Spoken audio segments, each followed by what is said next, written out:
Bismillahirrahmanirrahim. Assalamualaikum warahmatullahi wabarakatuh. Waalaikumsalam.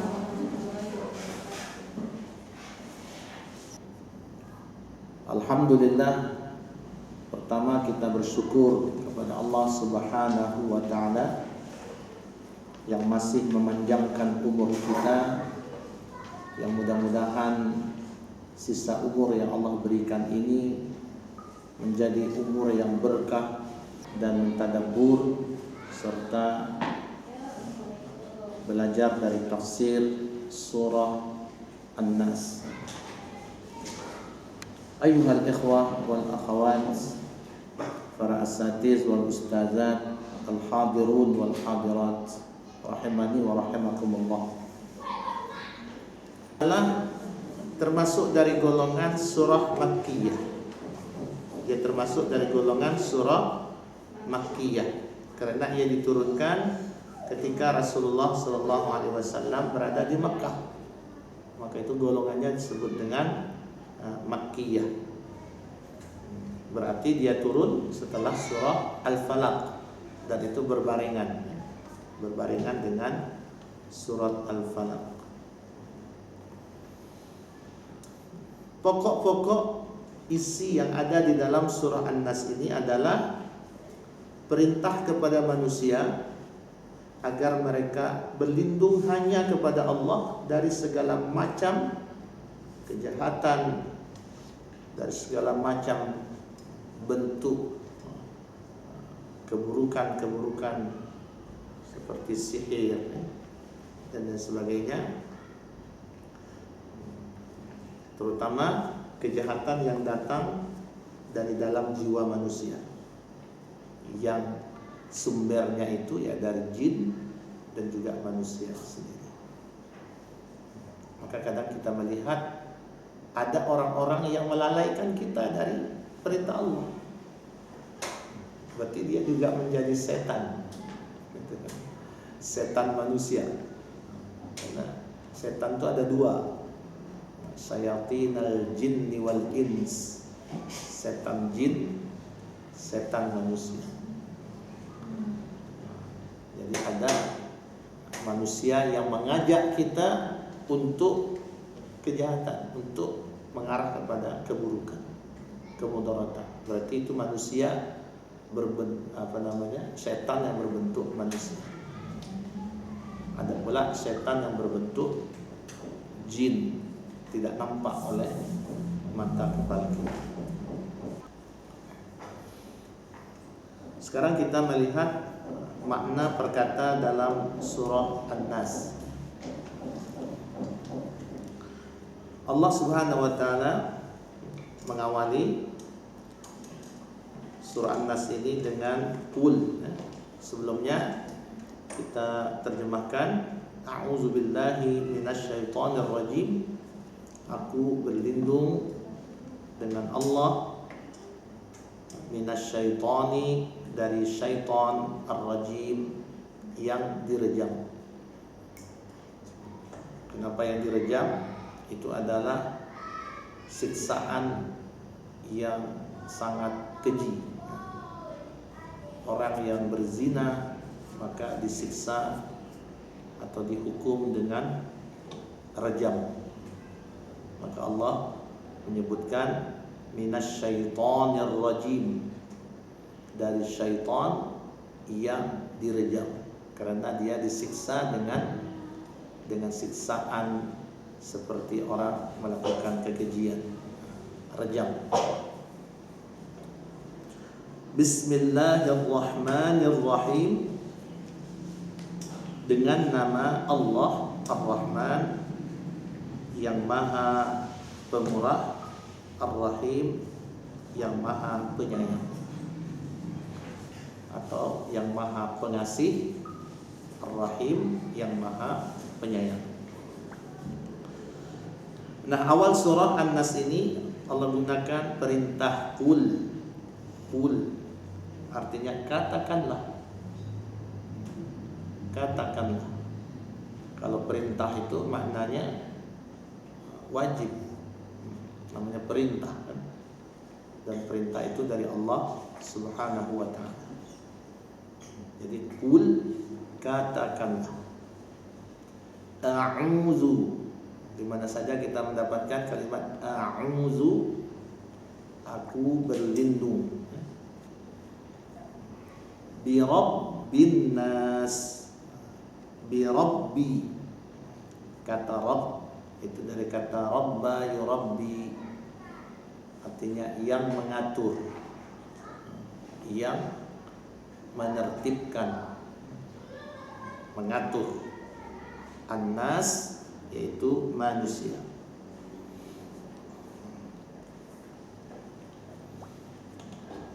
Kemudian ayat yang kedua, Malik, raja. Malik artinya raja. An-nas, manusia. Jadi satu-satunya yang disebut raja itu hanya Allah. Jadi yang namanya raja itu hanya satu, yaitu Allah Subhanahu wa ta'ala. Malikin nas, raja manusia. Ilahi, ilahi dari kata ilah, sembahan, sembahan. An-nas, manusia, sembahan manusia. Jadi kata Rabb, kata Malik, kata ilah, ini semuanya adalah dari nama daripada nama-nama Allah Subhanahu wa ta'ala. Rabbun nas, Malikin nas, Ilahin nas. Jadi Rabb itu yang biasa kita kenal dengan Ar-Rububiyah, Al-Mulukiyah, Al-Malik, kemudian Al-Uluhiyah, Ilahin nas. Jadi ini diambil dari nama-nama Allah. Berarti untuk, kalau kita lihat nanti surat An-Nas ini, dia lebih kepada jiwa, perlindungan jiwa. Kalau Al-Falaq itu perlindungan bentuknya fisik, bentuknya fisik. Tapi bentuk jiwa itu, ini adalah surat An-Nas. Maka untuk perlindungan jiwa ini Allah Subhanahu wa ta'ala menggunakan nama dari sifatnya itu 3 macam. Rabb, Malik, Ilah. Berarti sangat penting perlindungan jiwa ini, ya. Dalam kata lain, seharusnya perhatian kita tentang masalah jiwa ini lebih kuat, lebih sangat perhatian, ya, kalau dibandingkan dengan perhatian kepada fisik. Namun hari ini kebanyakan manusia itu terbalik. Perhatian kepada fisik itu lebih utama, bahkan lebih penting, lebih perhatian daripada perhatian kepada jiwa. Contoh, perhatian kepada fisik, tubuhnya selalu kalau mandi dikasih sabun, sudah mandi dikasih bedak, gitu. Kasih bedak, kasih minyak apa. Jadi banyak sekali kan. Apalagi kalau ada kelihatan sakit-sakit, ada merah, ada apa, itu perhatiannya penuh itu. Gimana untuk supaya hilang. Jadi itu semuanya perhatian fisik itu sangat penuh. Tapi pernahkah kita memperhatikan saat jiwa kita ini malas membaca Al-Quran, saat jiwa kita ini sulit untuk bangun tahajud, saat jiwa kita itu tidak bergairah untuk duduk dalam majelis ilmu, tidak bergairah untuk membaca buku-buku yang yang Allah Subhanahu wa taala ridhai. Buku tafsir, buku sirah, buku ya syariat, ya, fikih. Itu kan hal-hal yang harus kita ini disuruh untuk belajar, menguasai. Iqra. Itu perhatian kepada jiwa itu harusnya lebih. Baik, kita lanjutkan. Min daripada syarri maknanya kejahatan, keburukan, itu namanya. Itu ada syarri. Al-waswas. Ada yang menyebutkan al-waswas ini nama setan. Nama setan waswas, yang selalu membisikkan keraguan. Was-was. Betul, was-was itu ada keraguan-keraguan yang besar. Kalau dia berwudu itu ada rasa was-was. Baru basuh muka seperti ada yang keluar angin. Padahal tidak ada keluar angin. Sehingga ulang lagi. Mulai basuh muka timbul lagi. Ulang lagi. Sehingga basuh mukanya sampai 50 kali. Tidak selesai-selesai wuduknya. Jadi kenapa ada was-was? Itu was-was itu bagian daripada gangguan, bisikan, godaan syaitan. Ini berbahaya, was-was. Kemudian al-khannas. Al-khannas ini artinya yang ketika seseorang itu berzikir, maka dia secepat kilat menghilang. Ketika dia tidak berzikir, maka secepat kilat pula muncul. Maka khannas ini ada nama lainnya, itu adalah, kalau bahasa kita itu pencopet. Orang mencopet gimana? Tangkas dia kan cepat. Tidak sadar orang, tiba-tiba ada hilang dompetnya. Itu copet. Itu khannas namanya. Khannas itu artinya yang sangat cepat tangkas, bersembunyi. Kalau tidak bersembunyi, itu namanya khannas. Jadi sifat khannas itu dia mencari kesempatan kapan seseorang itu jauh daripada zikrullah. Ketika seseorang berzikir, maka dia menghilang secepat kilat. Ketika dia lalai daripada zikir, maka belalai setan itu sudah menancap di hatinya. Itu namanya khannas. Sehingga tertutup lagi. Berarti kita tidak boleh lepas dari zikir, ya. Jadi harus selalu ingat kepada Allah Subhanahu wa taala. Baik. Nah, al-waswas, setan waswas yang lihai bersembunyi ini, di mana tempatnya? Allazi yuwaswis. Nah, ini tempatnya di situ. Allazi yang yuwaswis, mengganggu, membisikkan, menggoda, fi sudurin nas, di dalam dada-dada manusia. Jadi kalau dalam dada itu apa yang ada di sana? Hati. Berarti di hati, ya. Minal jinnati wan nas. Minal jinnati wan nas, dari kalangan jin dan manusia. Jadi yang membuat seseorang itu terganggu, tergoda, ataupun masuk dalam perangkap-perangkap kejahatan, itu dua musuhnya, dari kalangan jin, dari kalangan manusia. Minal jinnati wan nas. Baik, ayyuhal ikhwah wal akhawat, para asatiz wal ustazat, azzanillahu wa iyyakum jami'an.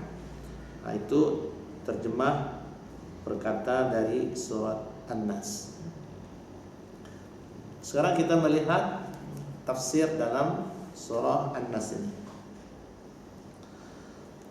Allah Subhanahu wa taala adalah Maha Pelindung. Jadi Allah itu Maha Penjaga, Maha Pelindung, khususnya kepada manusia. Nah, siapa orang yang akan diberikan perlindungan? Tentunya tidak semua orang, kan itu.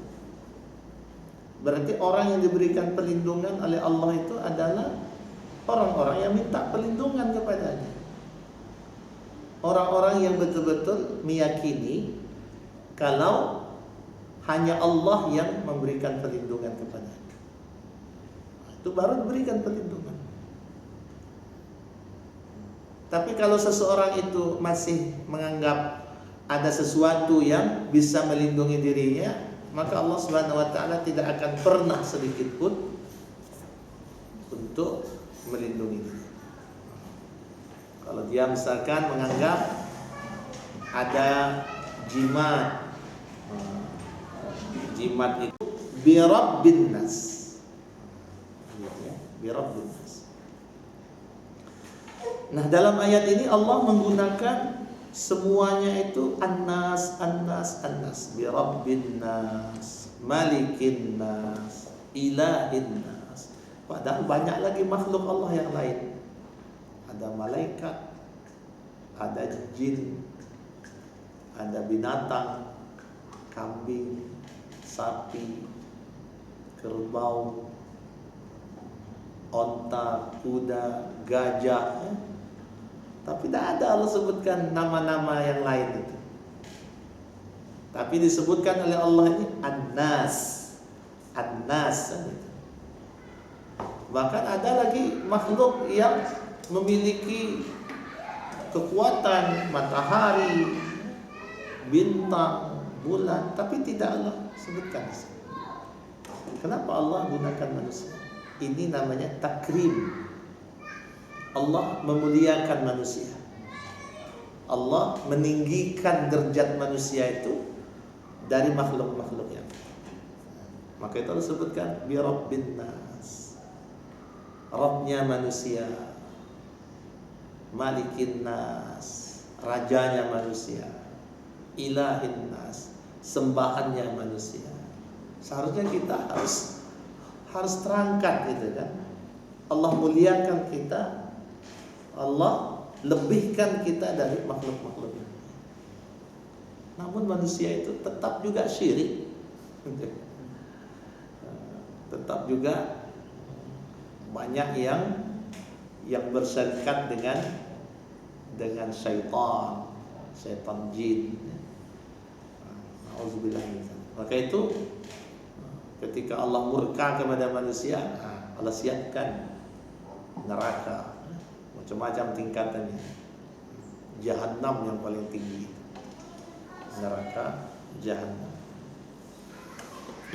Maka di sini sebagai takrim, takzim kepada manusia. Allah melebihkan manusia dari makhluk yang lain.